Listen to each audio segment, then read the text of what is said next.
Bonjour à tous et bienvenue pour cette deuxième journée du SEO Square. Nous sommes ravis de vous accueillir et j'ai la chance d'avoir à mes côtés Karine. Bonjour Karine. Hello Nico, ça fait plaisir de te revoir. Exactement, on s'est vu il y a quasiment 12 mois pour la 9e édition du SEO Square. Ouais. Aujourd'hui, on a la chance de faire cette deuxième journée de la 10e édition du SEO Square. Bon, en un an, il s'est passé un peu des choses ou pas, Karine, dans la sphère SEO et marketing? Oh, comment dire, tsunami, ça peut être le bon Ah terme. oui, carrément tsunami. Oh Un purée. peu, ouais, léger, léger, léger. D'ailleurs, on ne dort pas en fait depuis un an, quoi. Ça change tous les jours. Et qu'est-ce que tu as Oui. retenu des gros changements? C'est lesquels qui t'ont le plus marqué? Oh, ben, on va en parler évidemment, mais on consomme plus l'information du tout comme avant. Enfin, on rentre dans un nouvel Internet, mais alors on y va vraiment les deux pieds joints, quoi. On saute en plein dans la flaque d'eau là, et ça éclabousse. Bon, bah c'est l'Internet V2. Eh bien, au moins, comme je dirais souvent à mes équipes, on ne s'ennuie pas. Ah ça, on ne s'ennuie pas. On a tous 20 ans de nouveau. On est tous repartis sur les bancs de la fac. Il n'y a plus de petits jeunes un peu dinosaures, mammouths. On est tous obligés de réapprendre nos classiques.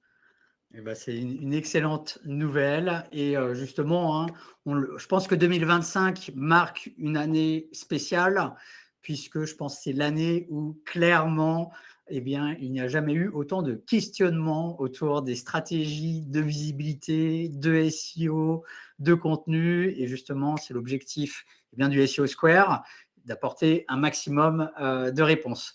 D'ailleurs, je tiens à remercier tous nos partenaires et tous nos speakers.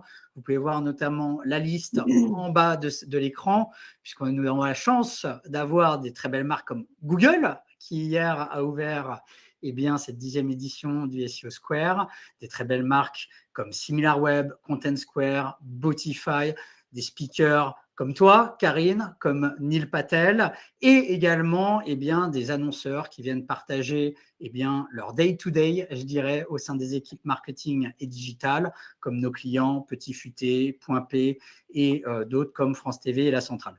Donc un grand merci à tous de rendre cette 10e édition du SEO Square possible. Je vous avouerai, on est fiers chez SMJ, 10 éditions, ça se fête.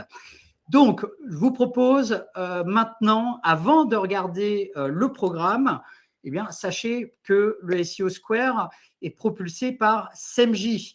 Et donc, je tiens également à remercier toutes mes équipes chez SMJ qui se donnent corps et âme depuis plusieurs mois pour organiser cette 10e édition. Si jamais vous ne connaissez pas encore SMJ, qui sommes-nous ? Nous sommes éditeurs de logiciels et nous aidons les marques à booster leur visibilité, conversion et chiffre d'affaires digital. Comment ils font? Tout simplement en optimisant leur stratégie de contenu avec SMJ. Et donc, grâce à SMJ, ils vont chercher tout simplement des gains de visibilité, que ce soit sur Google et dans les chatbots IA, mais également des gains de productivité grâce à l'utilisation de l'IA. Et donc, pour cette 10e édition, qui dit 10e édition dit forcément offre exceptionnelle. Sachez que pour tous nouveaux clients de SMJ, il y a un 13e mois offert. Et donc, s'il y a bien un moment du coup de prendre SMJ, si vous ne l'avez pas encore, clairement, c'est maintenant. Place au programme. Karine, tu nous fais à nouveau l'honneur du coup d'ouvrir cette deuxième journée du SEO Square. Tu vas nous décrypter tous les changements à avoir en tête pour sa stratégie de contenu à l'ère de l'intelligence artificielle. Et autant dire, il y a pas mal de choses à dire, clairement. Ensuite, sachez qu'en deuxième conférence, vous aurez Marie et Jérémy de SMJ qui partageront tous leurs conseils étape par étape pour lancer une stratégie GEO, donc Generative Engine Optimization, et donc les enjeux de visibilité forcément dans les nouveaux moteurs IA. Ensuite, nous aurons une conférence très importante de SimilarWeb sur le Google AI Mode. Alors, en France, je rappelle, on est le village des Gaulois, on n'a toujours pas accès à AI Overview. Limite, personne ne parle de Google AI Mode, qui est potentiellement l'une des plus grosses révolutions du search, clairement, voilà, c'est une conférence à ne pas manquer, puisque, je rappelle, le Google AI Mode est lancé dans plusieurs pays dans le monde. Et ensuite, nous aurons une conférence de Razorfish sur, au final, les enjeux de rendre sa marque visible et le site web de sa marque visible dans les moteurs IA. Ensuite, on va changer de grille de lecture, notamment grâce à Content Square et comment optimiser l'UX et les taux de conversion de son site web grâce à l'IA, parce que le trafic, c'est bien, mais en général, les conversions, c'est mieux. Et ensuite, nous aurons une conférence très analytique de Boril qui fera le focus sur Google AI Overview et du coup, comment adapter au final ces dashboards de mesure. Et puis, nous terminerons cette 10e édition du SEO Square avec une conférence qui s'annonce inspirante et long terme, puisque nous aurons Neil Patel et Frédéric Joseph et qui partageront du coup leur vision de l'évolution du marketing digital de nos métiers sur les prochaines années. Donc, ça nous donnera une bulle d'oxygène pour voir les choses à long terme. Je suis persuadé qu'on s'en souviendra. Pour passer à la pratique, sachez que pour cette 10e édition du SEO Square, eh bien, cette fois, il y a un lien par conférence. D'accord ? Donc, chaque conférence, vous devez cliquer sur un lien qui vous est unique. Vous avez reçu un email avec tous les liens normalement. Si ce n'est pas le cas, vous venez sur le site web du SEO Square, il y a la petite bulle de chat, vous cliquez dessus, vous posez la question, il y a toutes les équipes de SMJ qui sont là pour vous aider en cas de problème. Donc, n'hésitez pas à utiliser ce chat support sur le site du SEO Square. Et en parallèle, sachez que 15 minutes avant chaque conférence, vous avez un email dédié avec le fameux lien de chaque conférence. Voilà. Et voilà, c'est bientôt le lancement. Un dernier message. Vous allez apprendre sur ce jour 2 plein de belles choses, je pense. L'AI Search fait poser plein de questions, tout comme le SEO est toujours tout aussi important avec son lot de nouveautés, même si on parle beaucoup d'IA, n'oublions pas les enjeux de SEO, de content marketing et tous les best practices, tous les conseils que vous trouvez intéressants, eh bien, je vous invite à les partager sur les réseaux sociaux, Twitter, LinkedIn, voilà. Faites du bruit avec le hashtag SEO Square. Sans plus tarder, Karine, je te laisse la main pour ta conférence où tu vas parler forcément de mon sujet favori, tu vas parler de contenu. Allez, je vous laisse entre de bonnes mains. Merci beaucoup Nicolas. Oui, je vais parler de contenu, c'est un peu le sujet qui nous occupe aujourd'hui.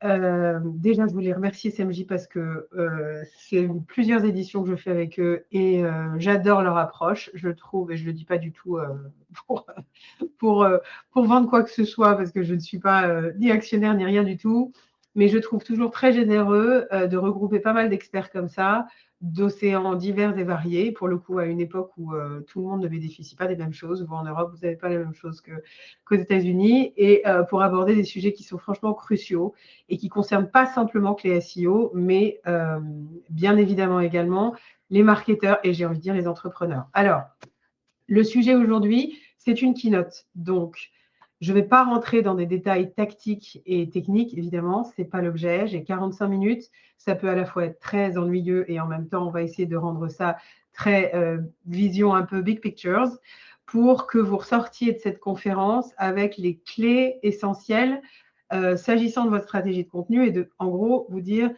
qu'est-ce que je fais avec mes contenus, comment les contenus ont changé, comment je les utilise et vers quoi je me dirige. 5 parties. Quelle est la valeur d'un contenu à l'ère de l'AI Search? C'est vraiment la question clé, hein, c'est de savoir quel est le modèle économique derrière le contenu aujourd'hui. Qu'est-ce que c'est un contenu à l'ère de l'AI Search? De fait, avec cette révolution, c'est un peu enfoncer une porte ouverte, mais c'est quand même un peu ce qu'on vit. Quels sont les objectifs qu'on assigne à ce contenu, puisque c'est plus la même chose qu'avant, un contenu à l'heure de l'AI Search.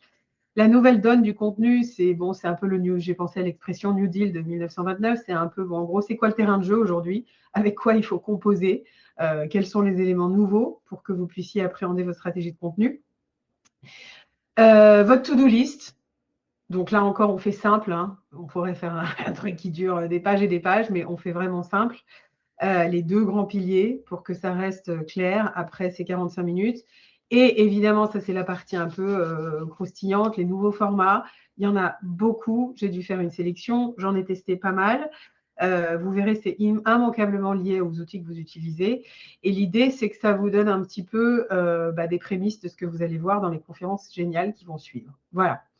Donc, on commence par la valeur d'un contenu allé iSearch. Alors forcément, on est obligé de reparler de ce bon vieux Bill qui vraiment vieillit depuis le début.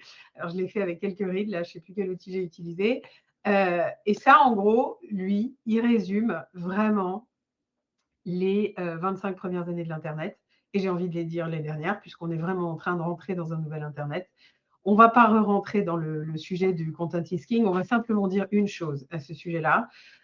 C'est que la façon dont il avait conçu et anticipé, visionné le contenu comme étant le moteur principal des revenus en ligne, ça a changé aujourd'hui. Voilà, donc ça a changé. Ça ne veut pas dire que que le contenu n'est plus un moteur de génération de revenus, bien au contraire, mais en tous les cas, plus de la même manière. Donc, on a vraiment vécu les 25 premières années du web dans l'hégémonie du content is king, ça voulait tout dire. Comme on est quand même des gens hyper positifs de manière générale et qu'on a vu l'IA, je fais partie du package. Quand j'ai découvert ChatGPT en novembre 2022, je me suis dit, bon, là, j'arrête tout parce que dans 3 ans, j'ai plus de boulot. Donc, effectivement, comme vous, comme plein de gens, je me suis dit, bon, le contenu, c'est fini, quoi. C'est terminé. Si, basiquement, on a une IA qui, en 10 secondes, est capable de créer un contenu que moi, je mettais 3 jours à créer, on va tous pointer au chômage, quoi. La vérité, c'est que en ouvrant cette petite porte de la déprime du c'est fini le contenu et les créateurs du contenu n'ont plus de job, on est rentré dans l'ère du alors ça y est, tout est mort. Je pense que vous avez entendu, tout est mort. Le SEO, c'est mort. Le contenu, c'est mort. Google va bientôt déposer le bilan. Le contenu informationnel, on n'en veut plus. Les websites, laissez tomber, c'est fini. Bref, on est toujours dans l'ère de la positivité. C'est à chaque fois qu'un grand changement arrive, on prend peur. Donc, niveau d'anxiété maximal. Et on est tous foutus. Bref, évidemment, tout ça, c'est du schéma. C'est un peu, il faut aller un petit peu quand même au-delà de l'émotion et j'ai envie de dire de la conversation un peu comptoir de commerce, café du commerce qui en découle. Il y a une réalité aujourd'hui au niveau du contenu considéré comme un actif. Et l'évolution entre ces 25 ans et cette période, ce sentiment que tout est mort au niveau du contenu, ou qu'en tous les cas, on ne sait pas comment on va s'en sortir en tant qu'être humain, je la résume sur cette slide et je vais essayer de vous l'expliquer en termes assez clairs. L'idée au départ, c'est que le contenu était un asset, un actif. Je m'excuse si je fais du franglais, j'essaye de ne pas être comme Jean-Claude Van Damme, mais parfois je ne trouve pas mes mots, était un actif qui avait une vocation, c'était d'être transporté par le biais d'Internet, qui était donc considéré comme la plateforme de distribution que tout le monde espérait avoir, ouverte 24 heures sur 24, 7 jours sur 7, sans coût de production, enfin la révolution quoi. On pouvait donc, n'importe qui pouvait être transformé créateur de contenu et on se mettait de l'autre côté de son écran, on crée un contenu, blogueur, média, tout ce que vous voulez, youtubeur et tout le reste. On utilisait Internet, qui était le canal de distribution du contenu, et de l'autre côté, l'utilisateur était consommateur passif. Il absorbait le contenu, il le lisait, tout au plus, il cliquait sur un lien pour aller sur une autre page. L'Internet était né et ça a été la première génération du contenu. On est passé, et l'IA nous accélère cette transformation, mais elle ne fait que l'accélérer, à très insidieusement à ce qu'on appelle un univers, un web de walled content. Alors, je n'ai pas trouvé la traduction française littérale n'est pas super, mais c'est des contenus murés. C'est en gros, l'Internet, vous le savez, est aujourd'hui constitué de plateformes. Il n'y a pas que Google. Google en est une, mais ce n'est pas la seule. Il est devenu l'apanage de ces plateformes qui, elles, ont un intérêt majeur, puisqu'elles monétisent comme ça, c'est de vous garder sur la plateforme. Je pense que vous l'aurez toujours constaté, si vous mettez un contenu avec un lien externe depuis Facebook ou TikTok, bon courage pour que votre contenu ressorte correctement. Il est enterré sous l'algorithme de Facebook ou de la plateforme en question. Pourquoi ? Parce que ces plateformes utilisent désormais le contenu comme un outil d'engagement. On est passé d'un contenu statif-passif à un contenu interactif qui était le prétexte, le déclencheur d'un dialogue, d'une conversation, d'un échange, donc l'engagement, le like, le commentaire et le reste. Bref, tout ça a été évidemment éminemment accéléré par l'IA, on va voir pourquoi, Mais si on veut continuer à affiner un petit peu ce raisonnement pour ne pas tomber bêtement dans les tout est mort, tout est génial, tout est formidable, aujourd'hui, quand même, on arrive, en tous les cas du point de vue du créateur de contenu, à réaliser qu'on n'est pas remplacé par l'IA et ce n'est pas demain que ça va arriver, qu'en revanche, l'IA nous a déplacés dans notre rôle initial de créateur de contenu from scratch, où vous démarriez d'une page blanche et ou d'ailleurs en souffrance bien souvent, et où il fallait trouver le thème, brainstormer, où ça prenait un temps de dingue. Aujourd'hui, on utilise l'IA non pas pour générer du contenu, mais pour nous assister dans la création de notre contenu. Donc, je ne veux pas vous abreuver de stats en tout genre, mais en gros, ce que ces 2 slides-là disent, et là-dessus, si vous voulez en savoir plus, je vous mettrai tous les liens de toutes ces études après chaque SEO Squad, parce que maintenant je suis très fière de dire que je suis habituée. Je fais une newsletter où je synthétise ce que je dis et où je mets tous les liens que je cite. Donc, ce n'est pas la peine d'essayer, parce que là, évidemment, par définition, si vous cliquez, il ne va rien se passer. Mais donc, vous les aurez à la fin dans ma newsletter. Bref, ce que je dis, c'est qu'en gros, il y a 2 études principales qui ont été vraiment intéressantes sur le sujet du contenu et de l'IA. L'étude du blogging qui est faite par Orbit Media, dont Andy Crestodina, vous avez dû l'entendre hier soir, qui est à mon sens le type le plus brillant au niveau du contenu sur l'Internet et l'IA aux États-Unis, qui fait depuis 12 ans une étude sur le blogging pour voir un petit peu l'évolution du mindset des blogueurs, comment ils utilisent le contenu et le reste.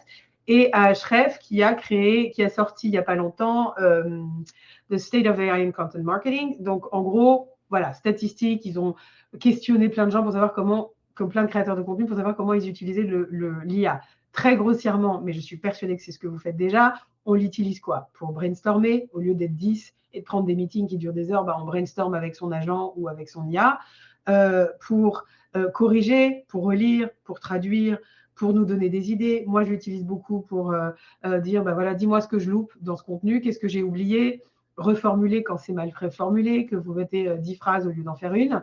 Et évidemment, on n'utilise quasiment jamais l'IA pour créer du contenu intégral. Enfin, je veux dire, aujourd'hui, sauf à être vraiment, vraiment pas du tout expert, on va dire, ou en tous les cas sachant, pour prendre un terme plus juste, quasiment personne n'utilise l'IA pour créer du contenu from scratch.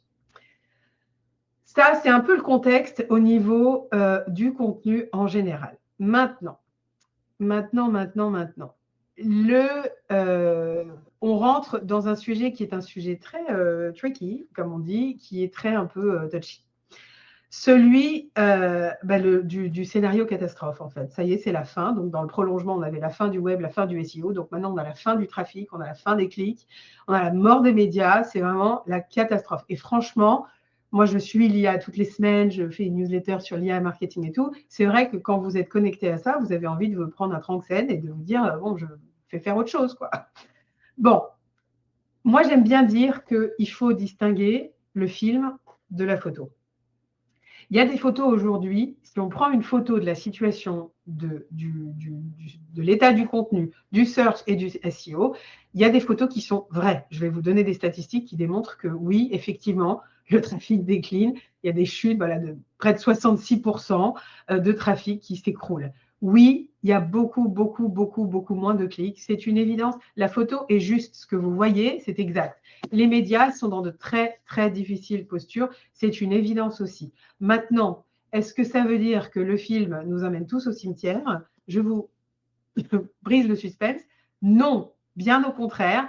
Et j'aime bien avoir une tournure un peu positive des choses en général dans ma vie. Mais là, au cas présent, je vais vous prouver que tout ce qu'on pense de catastrophique est en réalité une formidable opportunité. Je vais essayer de vous le prouver. Photo numéro 1, qui est parfaitement exacte. Oui, le trafic s'écroule. Oui, il n'y a pas de sujet, c'est une évidence. Je vous ai mis cette étude-là du Pew Research Center. Pourquoi? Parce que celle-là a vraiment démontré l'avènement du zéro-clic, l'écroulement du trafic. Donc celle-là, elle est plus que criante. Là, vous avez le zéro-clic qui augmente de dingue en vert et vous avez le trafic qui s'écroule en orange. Celle-là, pour le coup, je l'avais identifiée cet été. J'avais fait un article dessus. Et cet été, c'est d'ailleurs sur cette recherche-là que les gens du search chez Google avaient cru devoir revenir en disant non, attendez, ça, c'est pas du tout, parce que ça, c'est le storytelling à la Google, c'est arrêtez de tout dramatiser, tout va très bien, quoi. Il y a toujours du trafic, les high overviews, c'est génial, et les sites vont très bien. Ceux qui doivent aller bien vont bien. Bon. Et ils avaient donc cherché à atténuer un peu la portée de ce graphique-là, de cette recherche-là en particulier. J'aurais pu faire 50 slides, et je les ai, parce que j'ai une curation où j'ai des case studies d'écroulement de trafic dans toutes les industries, B2B, B2C, toutes les marques, blogueurs, grandes marques, tout ce que vous voulez. Le trafic s'écroule, c'est un fait, la photo est vraie. Maintenant, on parle de la fin du clic. Ça, c'est un autre sujet. La fin du clic, il y a, vous le connaissez certainement, ce brillant marketeur qui est Rand Fishkin, qui est vraiment génial et qui aujourd'hui, alors qu'il a déjà été celui qui a vulgarisé le SEO à l'époque, il est clairement en train d'être celui qui vulgarise les high search aujourd'hui, a, je ne sais pas comment on dit en français, créé l'expression zéro click search. Super, hyper intelligent. Sauf que ce n'est pas tout à fait vrai. C'est un peu du BS, comme on dit, c'est-à-dire qu'il n'y a pas zéro clic. Il y a moins de clics, c'est une évidence. Et là où c'est confusant, ou en tous les cas ça perturbe un peu, c'est que ça s'accompagne avec le moins de trafic, mais qu'en même temps, il y a d'autres sources de trafic qui commencent à arriver, notamment celui du trafic référent en provenance de ChatGPT. Très, très peu d'autres LLM, même si ce n'est pas le sujet, mais en vérité, le seul vrai acteur, c'est OpenAI et ChatGPT. Et donc, tout ça perturbe, parce que franchement, c'est vrai, ça ronronnait pépère depuis 25 ans. Là, aujourd'hui, c'est un peu quand même tempête pas dans un verre d'eau, mais c'est une vraie tempête, quoi. Bon. Donc, les zéro-click search, oui et non. Il y a une chose qui est sûre, c'est que oui, c'est vrai, quand un utilisateur arrive sur Google, il y en a presque 25% maintenant, entre 25 et 27 d'une année sur l'autre, selon les études, qui ne cliquent plus. OK, parce que Google donne la réponse. Parce que, mais bon, j'ai envie de dire aujourd'hui, franchement, c'est pour ça que le zéro-click search et tout le drama, j'ai envie de dire, les LLM et l'IA qui tuent le trafic, c'est un peu le dernier clou sur le cercueil, quoi, parce que ça fait quand même 10 ans maintenant, depuis 95, que Google ne prend pas trop en traite. Ça devient une plateforme génératrice de contenu. Quand on est sur Google, ils veulent qu'on reste sur Google et qu'on clique sur les propriétés de Google. C'est d'ailleurs ce que montre cet autre graphe. Et que, ils font en sorte, comme toutes les plateformes, et comme ce que je vous ai expliqué avant, qu'on reste chez eux. Donc, bon, on s'extasie tous sur la fin du clic, mais finalement, on y venait tranquillement, mais sûrement. L'IA a simplement accéléré le processus et effectivement, il y en a qui prennent cher, ça c'est sûr, ce sont les médias. Bon, alors, je pourrais faire une conférence de 45 minutes sur le sujet parce qu'il y a une levée de boucliers aux États-Unis. Je sais qu'en français, on n'est pas les derniers non plus, et en Europe, à faire des procès sur ce sujet. Aux États-Unis, il y a énormément de contentieux autour de ça. Il y a des articles tous les jours sur les médias qui s'insurgent. Bon, sur ce point, je dirais deux choses très brièvement parce que je ne peux pas passer trop de temps là-dessus, hélas, mais ça sera peut-être l'objet d'une autre conférence. La première, c'est que j'ai du mal à pleurer avec les médias sur cette perte de trafic, cette perte de clics. Il y a un phénomène. Évidemment que depuis que Google, par le biais des AI Overviews, et même ChatGPT, qui n'est pas un Google à la base, approvisionne ou vous donne déjà des réponses d'ordre informationnel sur certains sujets, comme Perplexity ou d'autres. Bon, évidemment que tout ce qui est d'ordre strictement informationnel tue les supports dont l'objectif et l'objet était de diffuser une information à la base, ce qui est quand même le rôle des médias initialement. Bon, une fois qu'on a dit ça, pourquoi est-ce que s'extasier et se lamenter, ce n'est pas forcément très approprié? Parce que Google est une entreprise de publicité. Ils n'ont jamais menti sur le sujet. Ils ont simplement, parce qu'ils étaient très innovants il y a 25 ans, voulu nous habituer et nous éduquer à cliquer et à cliquer comme un mode de navigation de ce nouveau machin qui s'appelait l'Internet. Mais l'objectif de Google, ce n'était pas de nous faire cliquer sur du lien naturel, c'est ultimement de nous faire cliquer sur du lien publicitaire. Donc qu'aujourd'hui, 25 ans après, on ait pu profiter de cet univers d'océan naturel, j'ai envie de dire, c'est déjà 25 ans de prix plutôt que de pleurer sur les 25 ans passés. Vous voyez ce que je veux dire?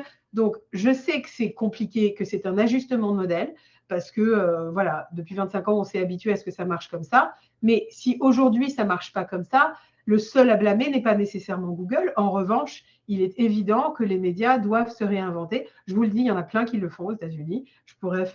J'avais rajouté initialement une autre slide pour vous montrer les médias qui sont smart et qui sont, enfin je ne dis pas qu'ils ne sont pas smart, mais qui en tous les cas sont inventifs et ont bien compris quelle était la bascule à faire et qu'ils le font. Et je pense que ceux-là ont un vrai avenir. Maintenant, pour finir sur cette partie, parce que on a beaucoup d'autres choses à voir aussi, évidemment, fin du clic, fin du trafic, fin de tout. Donc, en gros, c'est l'IA qui est responsable, quoi. Bah, écoutez, non, en fait. Comme je vous l'ai dit, c'est vraiment le dernier clou sur le cercueil. Donc, oui, c'est ce qui a fait émerger la face visible de l'iceberg, mais pourquoi?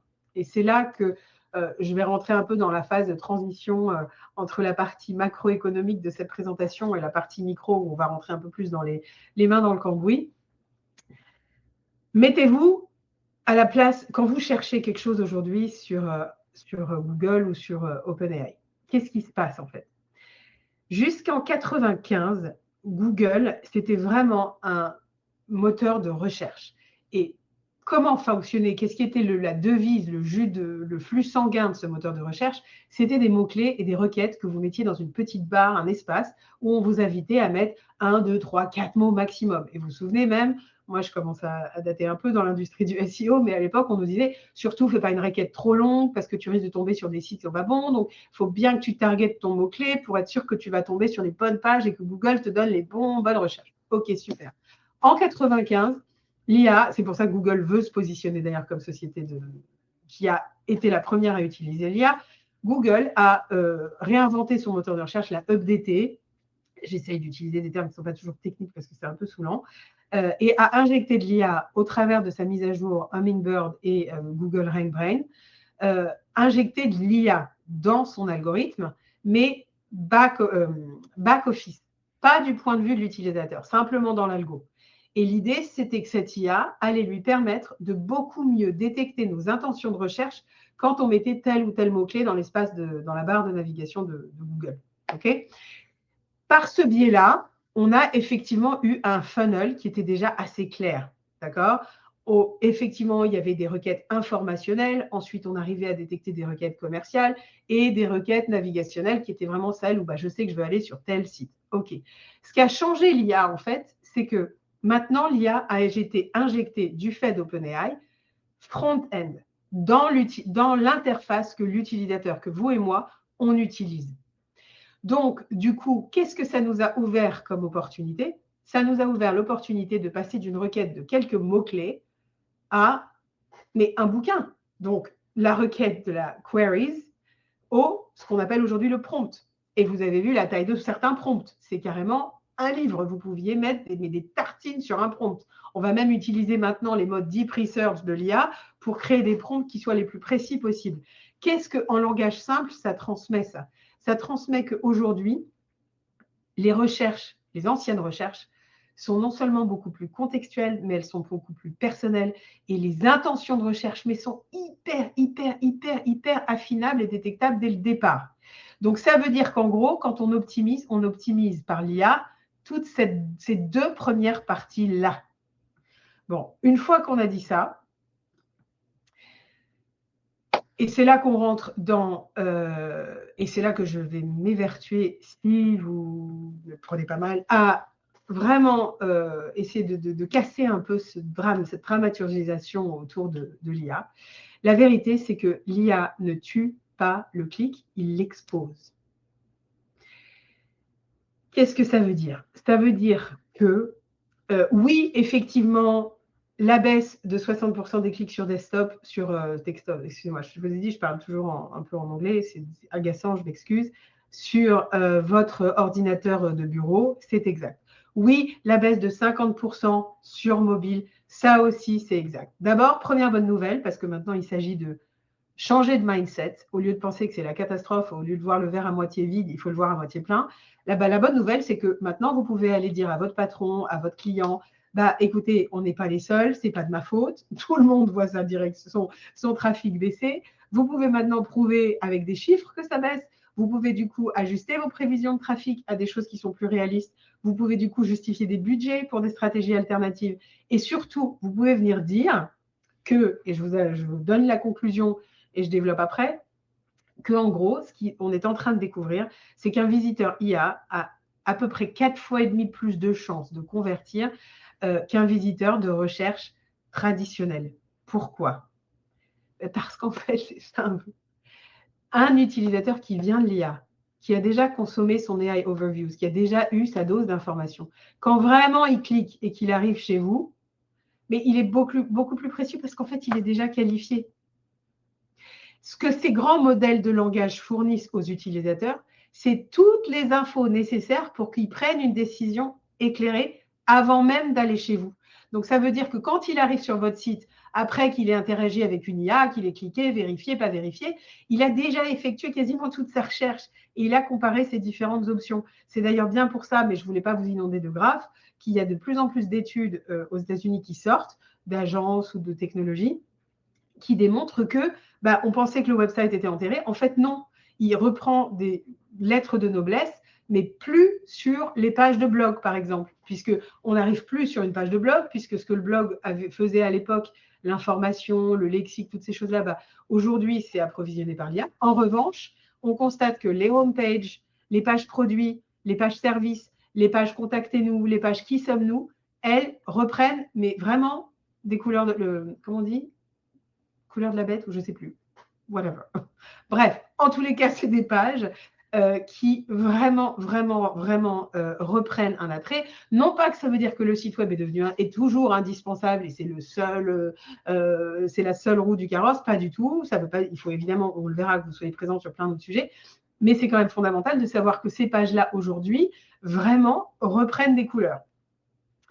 Donc, je ne vais pas vous l'expliquer, mais c'est logique en fait. L'idée, c'est que c'est pas l'IA. Il faut vraiment que vous réussissiez et j'aimerais bien que quand vous sortiez de cette conférence, ce soit quelque chose qui soit presque acté chez vous. C'est que l'IA, en fait, c'est pas un problème à résoudre. C'est vraiment une opportunité à saisir. Elle vous vole pas votre trafic, elle qualifie vos clients pour vous.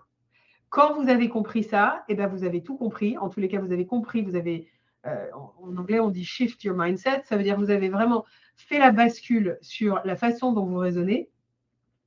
Et vous allez voir que finalement, non seulement ça peut vous apporter du trafic, mais que ça vous apporte un trafic. Si finalement, ça vous enlève un trafic dont vous ne vouliez pas, parce que j'entends beaucoup de gens dire, mais je vais récupérer mon trafic, je vais récupérer mon trafic. Mais non, vous ne voulez pas récupérer votre trafic. Qu'est-ce que vous avez besoin d'un trafic où finalement, c'était un peu comme des types qui rentrent dans le magasin. Ah, mais je suis là, je regarde, quoi. Mais moi, je n'ai pas envie que tu regardes, j'ai envie que tu achètes. Donc, l'idée, c'est qu'en fait, ça fait un filtre pour vous. Donc, c'est sûr que c'est angoissant, c'est sûr que c'est un gros changement par rapport à avant, mais ça change notamment par rapport, donc on est dans la partie les objectifs assignés au contenu. C'est sûr qu'on ne parle plus de clics, mais on parle d'impression. Maintenant, on va parler de nouvelles notions qui sont quelle est votre position dans les citations? Est-ce que vous êtes dans le premier tiers, pas le deuxième tiers? Enfin bref, ça, on va revenir. J'ai aussi des stats là-dessus. Quelle est votre part de voix? Ça veut dire, en gros, à quelle fréquence votre marque va-t-elle apparaître? Bref, tout ça, en fait, là, je vous ai donné un exemple simplement sur les sites de retail. Après, il y a la concurrence parce qu'il y a le trafic qui ne vient plus de Google ou en tous les cas qui diminue. Et puis, il y a aussi la naissance du trafic en provenance de ChatGPT qui, elle, est en train de croître. Alors, je coupe le suspense là-dessus. Si Google ne basculait pas à l'AI mode, le mode IA, mais ce qu'ils vont faire, c'est plus une surprise, c'est attendu dans 1 an, 2 ans, peu importe. L'idée, c'est que ChatGPT, le trafic sur les sites générés par ChatGPT dépasserait le trafic de la recherche traditionnelle de Google, si Google, admettons, n'avait rien fait, en 2028. Sauf qu'entre-temps, on est déjà dans les AI Overviews et qu'on arrive bien sûr dans toute la partie AI Mode. Je vous ai simplement donné un exemple, on ne va pas passer trop de temps là-dessus, mais celui-là, il est édifiant. À l'époque, vous cherchiez, donc là je l'ai mis en anglais parce que AI Mode ne comprend pas le français pour le moment, sans mauvaise blague. On passe vraiment du trafic à l'influence. Pourquoi? Parce que au début, la requête, c'était hot, Pilates. Alors, je cherche des classes de Pilates à Miami. OK. À un moment donné de l'Internet, quand Google proposait beaucoup plus, donc vous voyez, vous aviez, là, vous avez des liens sponsorisés et le reste. Quand Google a commencé à évoluer et à proposer un certain nombre de choses, de réponses d'emblée sur son site, alors, je n'ai pas l'Internet d'avant. Aujourd'hui, moi, j'ai que les AI Overviews, mais ce n'est pas grave, ça vous donne la même idée quand même.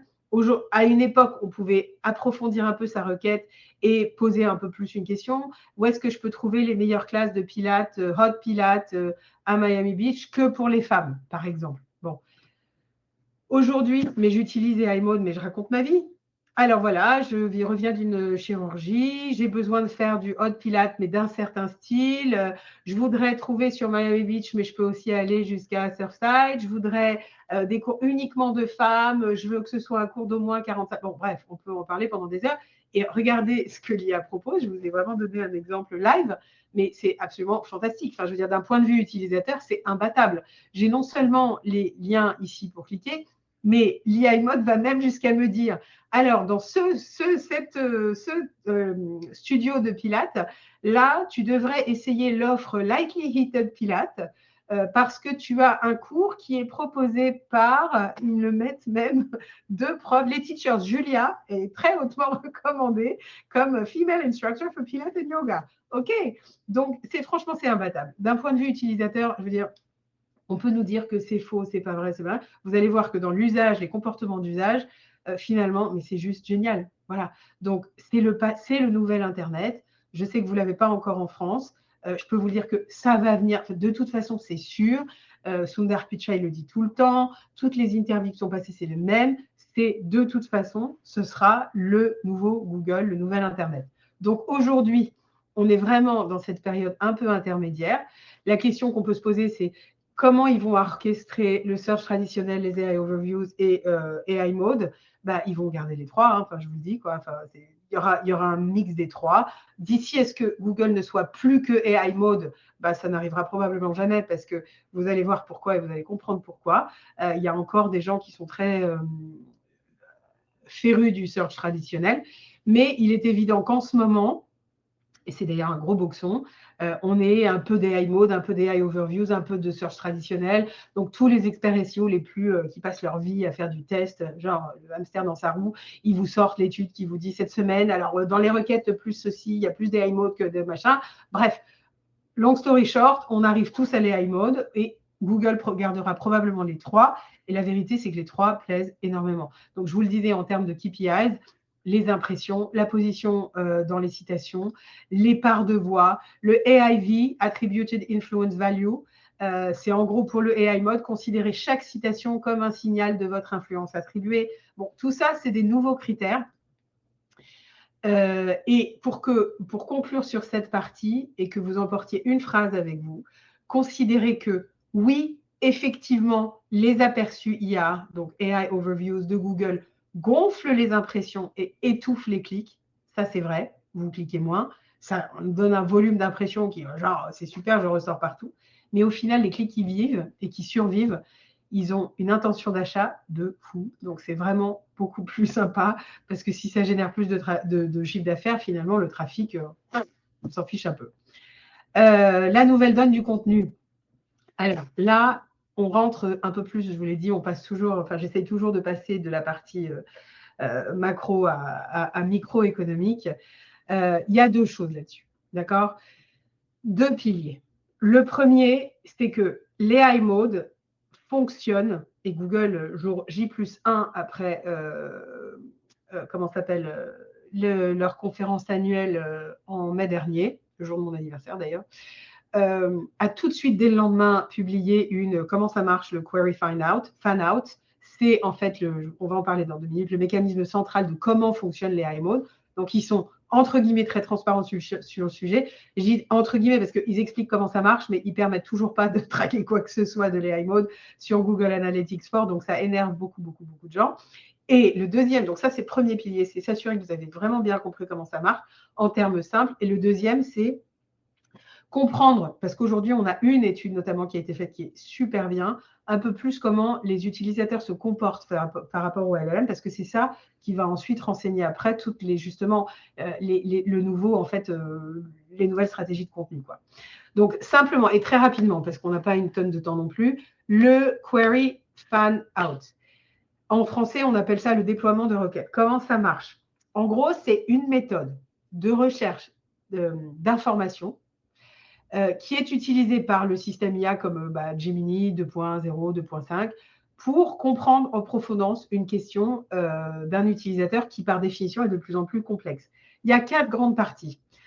Je vous l'ai mis en fait, sachez simplement une chose, c'est que j'ai beaucoup étudié cette partie-là et je l'ai mis à disposition dans ma newsletter. J'ai créé un notebook LLM en fait, où vous pouvez poser toutes vos questions sur le Query Fan Out pour comprendre exactement comment ça marche. Et je l'ai fait en français en fait, parce que j'ai 2 comptes. Bref, vous pourrez aller regarder. Je vous mettrai aussi le lien à la fin, mais je ne pouvais pas le mettre là. En gros, au départ, il y a une première étape, décomposition. Un utilisateur soumet une requête, d'accord ? À la différence d'avant, l'IA ne va pas rechercher la chaîne exacte, le mot exact. Au lieu de ça, elle va utiliser un LLM. Elle va décomposer la requête en plusieurs sous-requêtes plus spécifiques. On appelle ça des requêtes synthétiques. Donc, ces requêtes synthétiques, en fait, c'est l'équivalent de la reformulation de l'intention originale avec les termes utilisés, mais aussi tous les termes implicites, les comparatifs, connexes, les co-recherchés, bref, tout ce qu'il y a derrière, en fait, elle va décoder chaque mot qu'on va utiliser pour émettre des requêtes spécifiques. Ensuite, le système va exécuter en simultané, tout en même temps, toutes ces requêtes synthétiques. Il va aller récupérer les documents de l'index de recherche. Donc, évidemment, c'est là que Google est mieux placé que les autres. Et c'est pour ça que les autres dépensent des milliards pour entraîner sur des données et des contenus. Et qu'il y a tous ces procès en concurrence et en droit d'auteur. Donc là, il va récupérer les documents de l'index de recherche, à la fois pour la requête originale, mais aussi pour tout le déploiement des sous-requêtes, en fait. Donc, il va aller chercher dans les sources comme le web en direct, le knowledge graph, le local pack, les feature snippets, toutes ces choses-là, toutes les données spécialisées. Troisième étape, il va récupérer donc en parallèle et il va créer ce qu'on appelle un corpus personnalisé. Donc, ça, c'est temporaire. Il a repris tous les documents les plus pertinents, spécifiques pour cette personne et cette requête, donc ce prompt. Et dernière phase, la synthèse. L'IA va traiter toutes les informations qui sont extraites du corpus personnalisé, combiner les éléments de toutes les sources et le reste, et produire une seule réponse en langage naturel, complète, synthétisée, nickel chrome avec la photo, le visuel, bref, tout ça en une fraction de seconde, assez impressionnant, parfois quelques minutes. Qu'est-ce que ça veut dire ? En langage simple, en français simple, cool, parlé.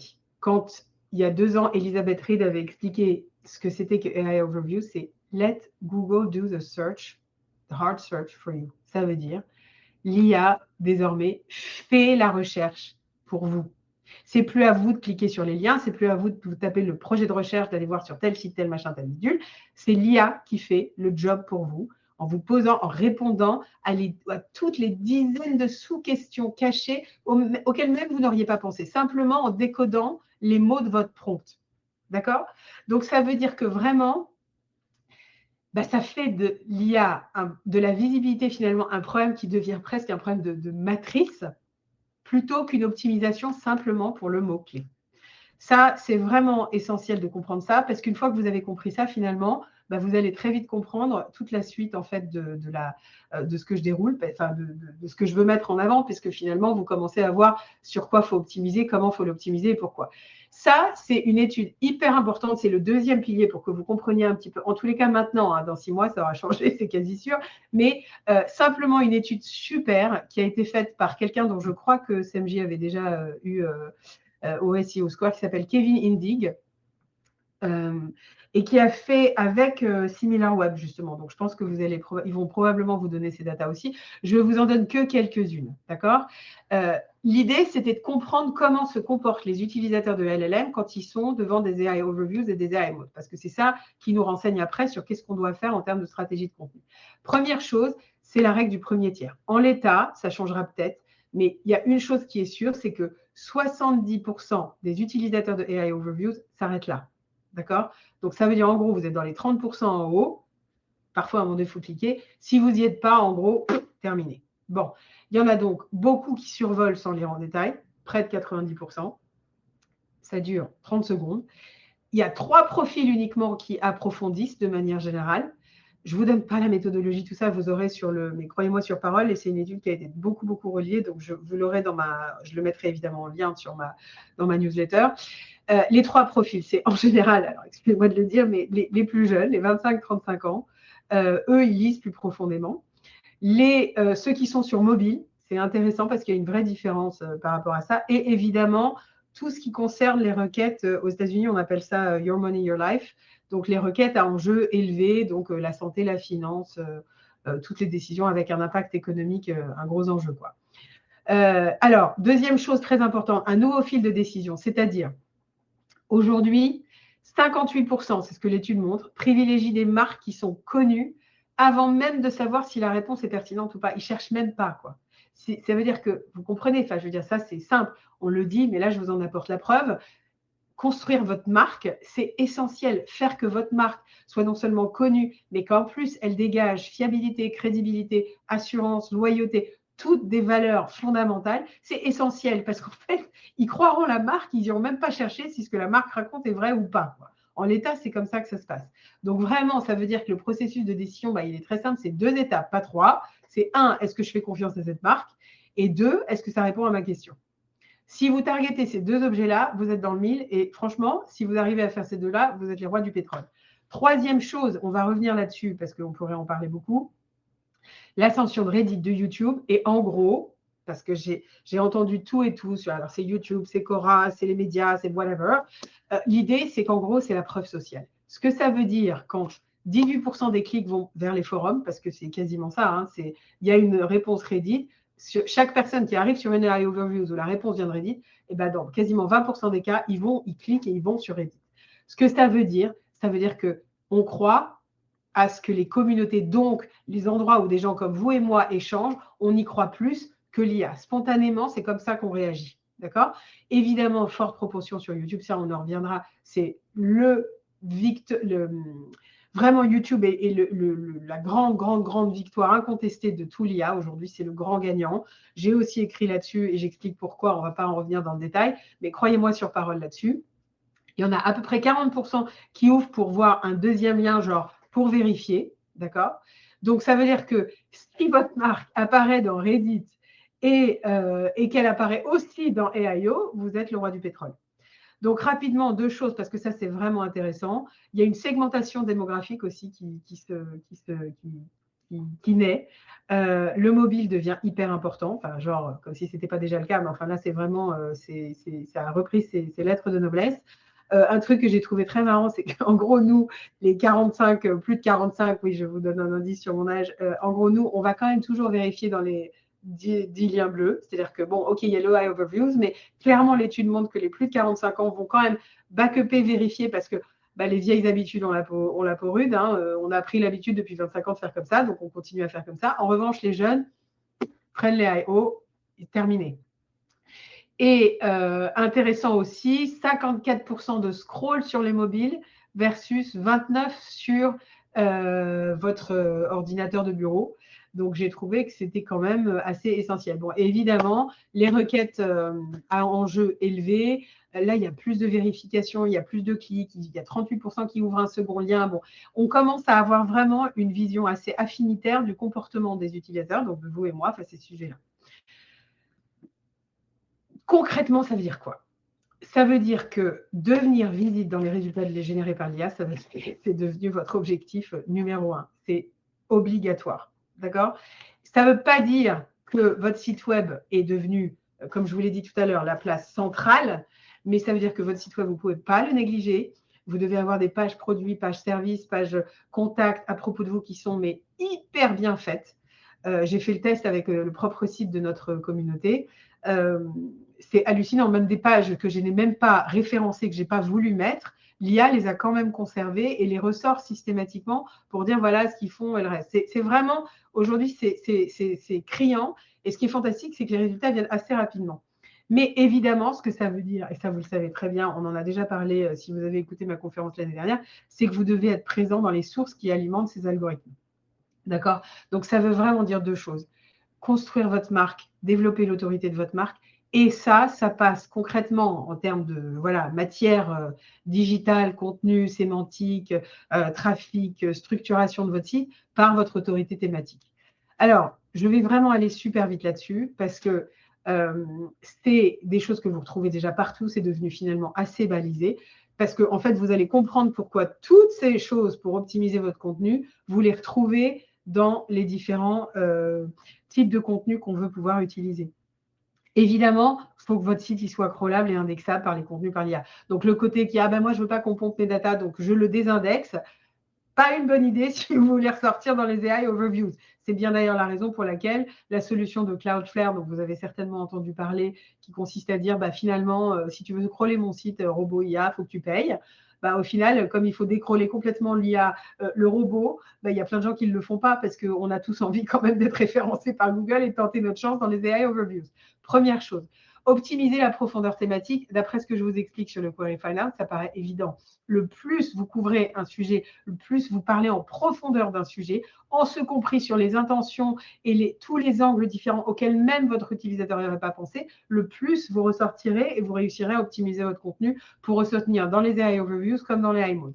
Optimisation pour la récupération par segment chunk, ça c'est super important. Vous avez vu que dans ces requêtes synthétiques qui sont faites par le Query Finder, il va en fait pas regarder, et ça c'est super important, toute la page.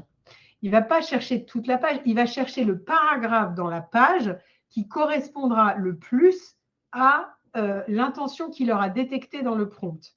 Ça, c'est une grande nouveauté, c'est-à-dire que ce n'est plus tellement la qualité d'une page et son référencement qui va permettre d'être optimisé, c'est vraiment la pertinence de ces petits paragraphes. Et vous devez donc optimiser chaque paragraphe synthétique là-dessus. Je ne peux vraiment pas passer trop de temps dessus parce que ça a pu. Et puis, de toute façon, vous avez des conférences sur le sujet qui vont aborder le sujet. On peut y passer 1 heure.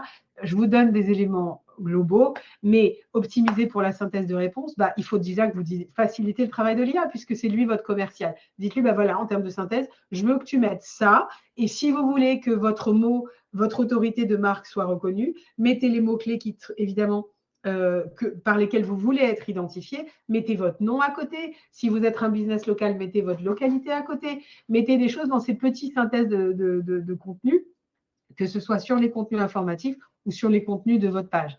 Digne de citation, ça veut dire toute la partie sur l'autorité, si vous avez été cité par des médias, si vous avez des influenceurs qui ont contribué à votre contenu, tout ça, ça doit inonder vos contenus. Signaux d'autorité, c'est tout ce qui est EEAT, vous le savez. La multimodalité, ça veut dire que maintenant, le contenu de texte, évidemment, c'est plus du tout le sujet. Il faut que chaque visuel qui sont requis, infographie, vous avez pléthore d'outils à votre disposition pour faire ça, soit vraiment visible dans le contenu. Et il faut absolument, absolument, absolument que ce soit lisible par l'IA. Ça, c'est une partie qui est fondamentale. Et il y a 2 choses, en fait, qui découlent de cette optimisation par contenu. La première, c'est qu'on passe d'un web de mots-clés à un web d'approche thématique. Bon, ça a l'air d'enfoncer encore une fois une porte ouverte parce qu'on en a déjà entendu parler. Je vais vous le dire de manière assez synthétique. C'est la première chose. La deuxième chose, c'est évidemment, soyez dans les sources. Première chose, décidez exactement comment vous voulez que l'IA vous reconnaisse. D'accord? Et une fois que c'est fait, construisez votre autorité thématique. Comment? En créant des clusters thématiques. Alors, un point là-dessus. Moi, ça fait des années que je fais des topic clusters. J'en ai fait pour des grosses marques comme des petites marques. Et en réalité, il y a une petite subtilité. Donc, en soi, ça n'a pas l'air d'être une nouveauté énorme de dire on ne construit plus une page avec un mot-clé, avec du perfect match, pour être sûr que le mot-clé soit bien retrouvé, qu'on a bien optimisé ses balises H1 et tout le reste, c'est plus du tout d'actualité, ça vous le savez. Ce qui est aujourd'hui, on est passé à l'époque donc de RankBrain et de Hummingbird en 1995. Il y a eu un article de HubSpot qui avait fait une explosion aux US. En France, c'était Laurent Bourrelli qui en avait parlé avec ses histoires de cocon sémantique. Il fallait créer des topic clusters. OK. Mais le problématique de ces topic clusters aujourd'hui à l'ère de l'IA, et si vous en avez fait, je suis persuadée que ça vous parlera ce que je vous dis, c'est qu'il y avait un gros problème parce qu'on retombait quand même, on les concevait quand même avec une optique et un mindset de mots-clés. Donc, le problème, c'était qu'on avait beau avoir une super page pilier et des pages de cluster. Si on travaillait toujours par mots-clés, je suis sûre que ça vous est arrivé aussi, vous retrouviez avec une cannibalisation quasiment automatique. C'est-à-dire que c'était hyper compliqué de parler dans une page de cluster d'un mot-clé sans que vous ayez nécessairement parlé aussi de ce mot-clé dans une autre page de cluster, voire même dans la page pilier. Du coup, il y a un moment donné où vous disiez, mais mince, ce n'est pas finalement optimisé et j'ai une page qui va manger l'autre. Donc, aujourd'hui, le vrai mouvement, c'est vraiment et il y a 2 façons de le faire, je vous la fais courte, je vous donne la clé du trésor, c'est d'avoir vraiment, vraiment une approche de SEO, non plus de mots-clés, mais de thématiques dans sa globalité. Ça veut dire 2 choses. La première, c'est que pour vous assurer de couvrir un sujet à fond, vous ne pouvez pas simplement le baser sur des mots-clés, vous devez vraiment le baser sur une analyse au cordeau de vos personnages, de votre audience, mais à mort. Savoir exactement ce qu'elle fait, ce qu'elle lit, où elle le lit, où est-ce qu'elle consomme tel sujet, telle clé. Et donc ça, c'est vraiment l'essentiel. Le deuxième grand pilier pour réussir à passer de ce SEO mots-clés au SEO thématique, mais vraiment, puisque vous l'avez vu, le Query Found Out utilise finalement même les requêtes implicites, celles auxquelles vous n'avez pas pensé, celles qui n'ont pas été mentionnées dedans. La deuxième façon de faire ça, c'est, alors là, je sais que c'est la révolution et je ne vais pas me faire que des copains, mais j'ai eu tellement de mal à vendre ces choses-là avec les clients, c'était désespérant, à vous accepter de travailler des mots-clés qui ont 0 volume de recherche. Je sais, c'est un pavé dans la mare, mais c'est fondamental. Parce qu'en fait, aujourd'hui, vous allez vous apercevoir que si vous voulez vraiment couvrir un sujet dans toutes ses appréhensions, si vous ne couvrez pas également des requêtes qui ne sont pas recherchées parce que par naturellement, personne ne va les avoir recotées ou parce que peut-être tout simplement quelqu'un n'y a pas pensé, mais vous n'allez pas couvrir complètement votre sujet. Donc, une façon de faire ça, et donc je l'ai résumé ici. Comme ça, quand vous regardez la presse, vous avez déjà votre to-do list, en gros. Hein. C'est vraiment comment on construit une entité cible en couvrant vos sujets. Donc, tous les types d'utilisateurs, les industries, les contextes d'usage, tout. Donc, investir dans le 0 volume, différentes perspectives, différents angles, actualités, commentaires de sujets chauds. Enfin, bref, j'ai un client qui vendait des éoliennes en pleine mer. Bon, c'est évident que si j'avais fait un topic cluster, enfin, on a fait la stratégie de contenu, ils n'étaient pas prêts pour le cluster, mais c'est évident que s'ils faisaient le cluster, ils ne pouvaient plus aujourd'hui ne pas parler du cluster avec toutes les problématiques de éoliennes qui se sont passées en France. C'était obligé de le couvrir. Alors, sans pour autant prendre un positionnement politique, et encore, ça aurait pu être intéressant, mais c'était évident qu'il fallait couvrir ça. Ça veut aussi dire que vous devez collaborer avec des influenceurs le plus possible.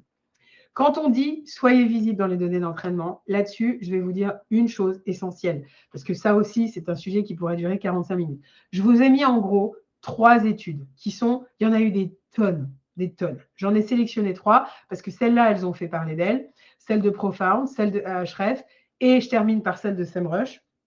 Pourquoi? Parce que pour moi, c'était celle-là qui était la plus pertinente. L'idée, en gros, c'est qu'évidemment, quand vous optimisez pour des algorithmes, vous n'optimisez pas que votre site web, vous optimisez évidemment plus que pour Google, mais pour plein d'autres plateformes.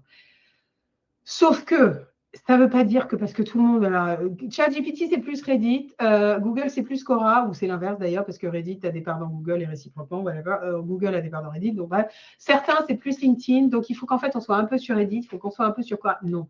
Quand il y a Reddit, Quora, Trustpilot, toutes ces choses-là, ça veut simplement dire que le message, c'est faites votre communauté. Développer une plateforme, quelle qu'elle soit, où il y a des gens qui peuvent échanger sur votre sujet. Parce que c'est ça qui nourrira votre stratégie de contenu et c'est ça qui vous permettra que naturellement, ces gens-là iront en parler sur d'autres supports. Wikipédia, toutes ces choses-là, pourquoi pas si c'est justifié, ça se tente. Ça ne veut pas dire qu'il faut vous jeter demain pour faire une page Wikipédia.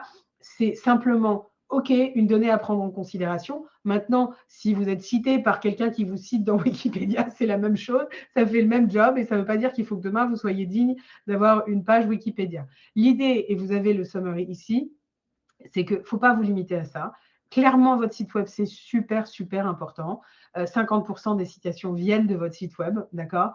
Le contenu doit être super niché. Vraiment, toutes les FAQ possibles. Enfin, je ne peux pas vous dire mieux que couvrir toutes les nuances, les thématiques, les requêtes zéro clic, les nuances de la nuance, les intentions et le reste. Gestion de la marque, calibrage sectoriel. Vous ne pouvez pas être trop diverse, vous devez être hyper niché. J'ai un client qui travaille dans la cybersécurité qui vend un domaine hyper spécifique. On va rentrer dans les détails des contenus, mais de contenus auxquels même le client lui-même n'a pas pensé, quoi. Tellement on va couvrir le micro-sujet en long, en large et en travers. Les nouveaux formats de contenu, c'est la partie sympa, mais je vous le dis, c'est la partie qui va très vite parce qu'au final, il y a des choses que vous savez déjà. Aujourd'hui, il y a des formats qui sont incontournables, d'accord, qui couvrent les thématiques. Le blog n'est pas mort, loin s'en faut, il faut simplement le revisiter. Je vous invite à lire une étude que j'ai faite, un commentaire que j'ai fait dans ma newsletter aussi, parce que j'avais été sollicitée sur l'étude du blogging justement d'Andy Crestodina. Ce qui est sûr, c'est que les contenus que vous créez doivent couvrir, c'est vos 3 piliers centraux. Il faut y penser toujours. Votre industrie, vos produits, vos clients. C'est les 3 piliers. Tout ce que vous pouvez couvrir comme contenu sur ces 3 axes-là, ça, c'est sur la page blanche de votre stratégie de contenu, c'est vraiment ce que vous devez anticiper. Aujourd'hui, la bonne nouvelle, et je finis là-dessus, c'est qu'il y a des dizaines de joujoux, je dis joujou parce que, bon, bref, outils, on va rester plus pro, à votre disposition pour créer tous les contenus de la planète. Google a rendu son API sur Google Trends bientôt disponible. Pas à tout le monde, mais ça va vous donner des mines d'or de contenu à insight avec des données spécifiques dans votre industrie à exploiter. Les modes Deep Research, allez-y, mais à fond. Vous pouvez créer des rapports d'industrie qui vous auraient coûté des fortunes en l'espace de quelques jours si vous avez bien pensé la stratégie en amont. 2 domaines. J'ai découvert que, par exemple, dans la recherche Sparktoro sur les sources les plus souvent citées, vous voyez, ça en était encore une, je ne vous l'ai pas mis, celle-là, que par exemple, ces sites-là, ResearchGate, qui est en gros une base de données de toutes les recherches au monde, est un des sites aujourd'hui les plus consultés par l'IA et les plus sourcés. Arxiv, je sais que personne peut-être n'a entendu parler de ça, mais c'est de là que, par exemple, le premier document sur le GIO est sorti.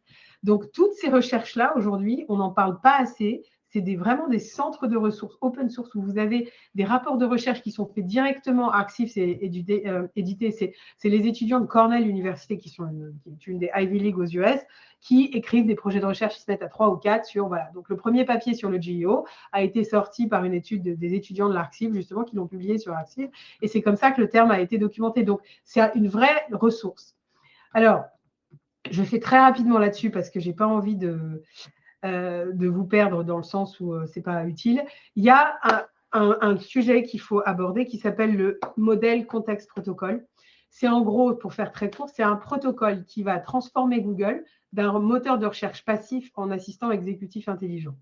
Donc, pensez un peu comme ça. En gros, Google, avant, il vous donnait des liens vers des informations. Maintenant, vous pouvez directement le plugger sur vos systèmes métiers et vos données et lui demander d'agir en votre nom. Donc, qu'est-ce que ça veut dire ? Ça veut dire qu'en gros, vous passez moins de temps à chercher à compiler. Par contre, vous avez accès potentiellement à des données de dingue qui vous permettent de créer des contenus hyper personnalisés, bourrés de vos insights à vous, sans même que ça vous coûte une fortune. Je vous ai donné 3 MCP. HubSpot a créé le sien, SEMrush, Ahrefs. Alors, il y a un petit peu pour certains de code, mais c'est vraiment pas très compliqué à utiliser. Notebook LLM, c'est mon préféré. Franchement, c'est extraordinaire. C'est un peu alors on va y revenir, mais très rapidement, du vibe coding, quoi. Je pense qu'on peut faire à peu près tous les contenus de la planète sur Notebook LLM. Ça peut être utilisé à la place d'un blog, en complément d'un blog. En plus, maintenant, vous faites des vidéos, des trucs. Bon, c'est vraiment, je suis sûre que vous l'avez testé, c'est topissime. Google Gem, GPTs.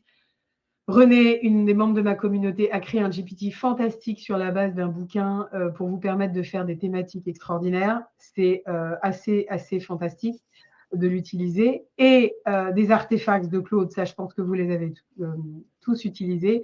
Et je termine sur la petite expression à sensation qui est le vibe coding. Vous savez, le genre on code par ambiance, ça veut dire en gros que ça va remplacer les contenus et que vous n'avez même plus besoin à développer. Vous avez juste à dire, je veux créer une landing page sur tel sujet et par la magie du vibe coding, vous allez pouvoir la créer. Voilà, j'ai fini. Un grand merci à toi, Karine. D'ailleurs, énorme sujet, hein, vibe coding. On parle même d'ailleurs de vibe marketing maintenant. Voilà. Donc, de toute façon, tout devient vibe. Ouais, cool. Genre, on n'a plus rien à faire. C'est ça. On est tous épuisés, mais on n'a plus rien à faire. On peut faire du marketing avec les deux mains sur la tête maintenant. Donc, c'est une bonne nouvelle. Un grand merci à toi, Karine, pour cette très belle keynote de deuxième jour. On a appris plein de belles choses. Je tiens à te remercier. Je vois que l'horloge a bien tourné.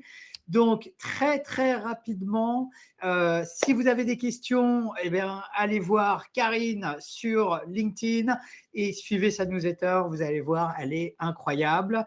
Et donc, il nous reste quelques micro-minutes, entre guillemets, pour la prochaine conférence avec Marie Belmont, Jérémy Condé sur comment mettre en place une stratégie GEO étape par étape et comment bien se lancer sur 2026 parce que je pense que eh bien, on est pas mal d'entreprises à avoir des enjeux GEO. Et donc, l'objectif de cette conférence sera de vous guider pas à pas. Encore merci à toi, Karine. Et donc, merci beaucoup. à tout de suite pour la prochaine conférence. Merci à tous. Ciao, ciao.